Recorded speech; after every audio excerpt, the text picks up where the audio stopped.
So let's start now with the understanding piece. The idea is that we think about Bloom's taxonomy and certainly the higher level critical thinking skills. We want insight to knowledge and skill that's going to be observable when the kids actually do something. And the idea is that they can apply it to new situations and it relates to something beyond the class, relates to things outside the class. We're going to identify the results for step one. Content standards, what do we want kids to understand? What are these essential questions? And we'll talk more about essential questions in a few minutes. And knowledge and skills. Some questions for identifying the big ideas. The idea is, does it have layers? Does it have a lot of depth and breadth? And the idea is, do you have to really dig deep, or is it just a superficial idea that everyone kind of knows or really isn't worth anyone's time? Some questions to help you identify it. Is it prone to misunderstanding? As you come up with your essential questions, ask yourself, what do I expect kids not to know when I plan this unit? And how do you plan to adjust for it as an instructor?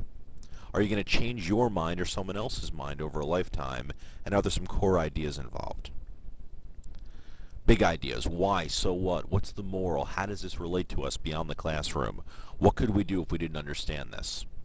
We're not talking about facts and things to memorize. Those are not big ideas. Essential questions you can argue about. They're at the heart of the subject. They reoccur all the time. They raise more questions. And they can provide a good basis for learning and can really hook the kids. For example, you're studying the Bill of Rights. A really good essential question would be, is it more important to have liberty for everyone in your country or security for everyone in your country? What would you be willing to give up on one side to gain it in the other?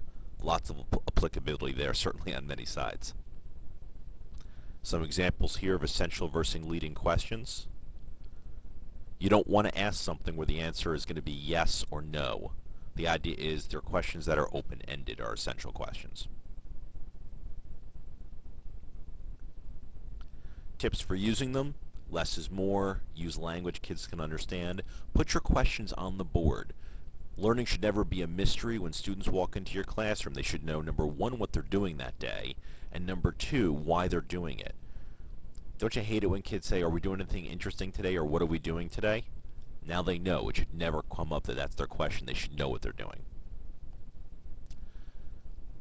Number two, you're building your assessment. What are things that are going to show understanding?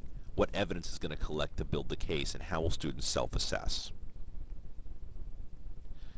How are we going to measure what it is they're doing? Different kinds of assessment types, and we tie it back to standards. This doesn't say that we certainly have to throw out traditional quizzes and tests, but it should be done in conjunction with the big ideas of the performance task. If you think about what we did in class last week, when I had you role play the idea of being curriculum designers for No Child Left Behind, that's a performance-based task where hopefully you were learning as you did it.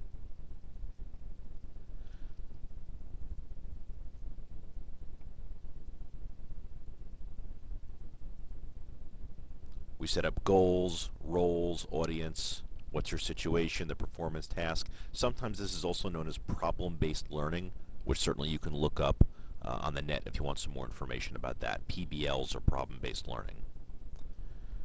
Once you have everything done, then you plan the learning experience in the instruction meeting. Once your goals are finished and your assessment's done, then you plan how you're going to teach the kids.